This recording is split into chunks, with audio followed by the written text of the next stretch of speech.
The Saints move one step closer to their first home game in a month.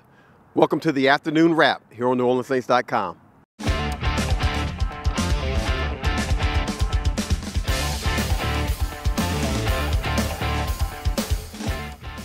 Well, thanks for joining us here on the afternoon wrap, again on NewOrleansSaints.com. I'm DeShazier. We're at the Ochsner Sports Performance Center, and we're brought to you by ACME Oyster House. Now, the Saints, again, have been away from the Mercedes-Benz Superdome for basically a calendar month. The last game they had here, Thanksgiving night against the Atlanta Falcons, but on Sunday against the Pittsburgh Steelers, 3:25 p.m. kickoff, they will again return to the home field.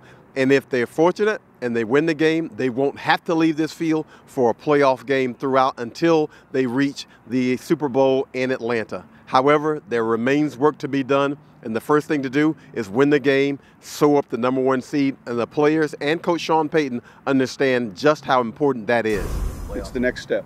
You know, we talk about trying to win a division, then the next step is trying to give yourself the best opportunities going into the tournament, and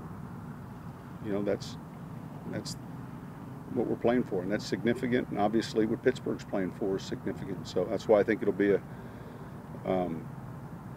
playoff type atmosphere. I mean, a lot. We've been on the road for a while, so it'll just be refreshing to be able to get some home games, and then especially at a point that's pivotal. I mean, in the season, getting those 2 home playoff games and 2 games to a Super Bowl. I mean, that's the route you want to take. That'd be huge. I think any team who has a 1 seed, they have an advantage staying at home. Clearly, with us being in the dome, our fans are our home field is clearly a weapon for us, clearly an advantage for us. So, that would be huge, and we just got to keep, doing what we do, and we know who that nation gonna bring the noise on game day. So we know that's a huge advantage for us. Now, the Steelers bring in a fairly formidable defense themselves. They lead the NFL in sacks, and their leader is outside linebacker T.J. Watt, 11 sacks this season. T.J. Watt is a familiar face to Saints right tackle Ryan Ramczyk. They played together in college, and now they'll play against each other on Sunday. He's just overall a really good athlete.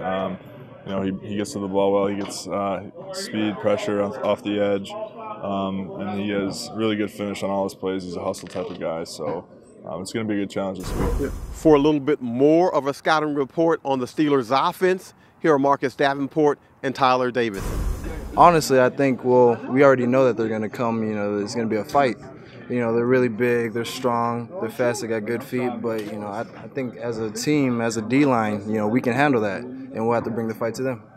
Tyler, when you see a line as decorated as this one, how much more does that, I guess, hype you up to be able to show what you can do? It does a little bit. They're highly touted O-linemen, but at the end of the day, it doesn't mean that much to me. I know that we got to control what we can control, and that's how we play, how we use our technique, our effort, the energy that we bring to the game, us executing our game plan. So they could be whatever O-lineman they want to be at the end of the day. I'm just focused on what we're doing and finding a way to beat those guys no matter who they are. Well, thanks again for joining us here on the afternoon wrap. Continue to look at NewOrleansSaints.com for the latest on the injury report.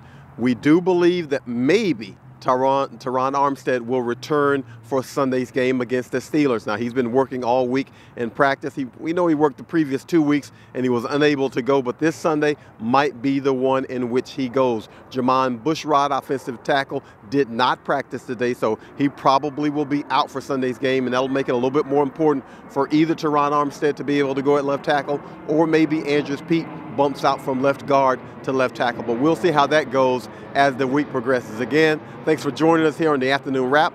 I'm John DeShazier.